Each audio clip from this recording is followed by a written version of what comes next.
When it comes to learning Japanese, input is king. There are certain easy things that you can do to increase your input when learning Japanese. In this video, we'll go through some easy steps to do just that.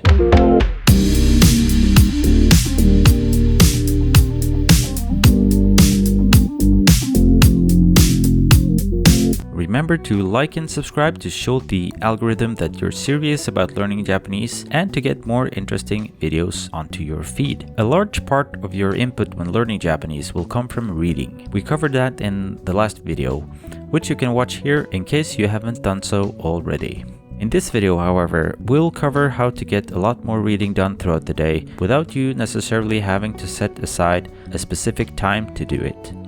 There is undoubtedly a lot of time throughout the day that just goes to waste. This is time when you stand in line or wait for something to start, when you're just doing some low-level activity just to pass the time. There are often ingrained bad habits that prevent you from getting a lot of stuff done when this happens. This can be stuff like checking your phone or going on social media all the time. It's not like these habits are always bad, but just by slipping in some productive work first, you can get a lot more done without missing out on other things. One way to do this is to just read at least one paragraph as soon as you sit down. It doesn't really have to be a lot. It doesn't even have to be a new text. Just do a small amount of reading before you start doing something else. For example, if you were to sit down to eat breakfast, just read a paragraph before you start eating. If you sit down to watch Netflix, read something first. You can also link reading to other things you do a lot of during the day. Read a few sentences before you go to the bathroom, for example, or afterwards if you have trouble concentrating. Other times throughout the day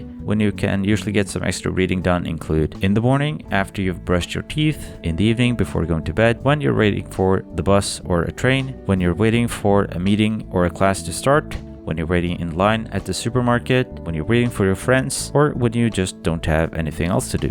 Many of these sessions might not seem like much, but they quickly add up.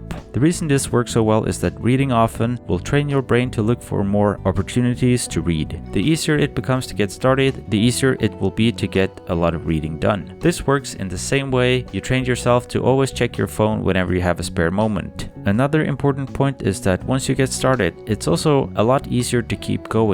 This means that your one paragraph might turn into several pages. After hearing this, you might think that it sounds cumbersome to carry around a textbook all the time, or that reading native level Japanese might be over your head. There are some easy ways around this. One is to just have reading material on your phone. This can be through an app like Link, or even just a news site like NHK, Asahi, or Yomiuri Shimbun. You can also read manga on your phone, but I recommend that you at least use a tablet or a computer, as it can be difficult to read on a small screen. You can of course also carry physical books and manga as well. Many Japanese novels are quite small, so they're easy to carry around and read on the go. Have any other books or ways of reading you recommend? Let us know in the comments. Remember that you don't always need to read something new. When you're first starting out, rereading texts you've gone through before can be very valuable, as can dipping your toes into a text you've never seen before. You can understand a lot just from context alone. Remember that the more input you get, the better you will become. Listening is another way to get a lot of input when learning Japanese. Watch this video next to learn how to make use of it to improve your language skills.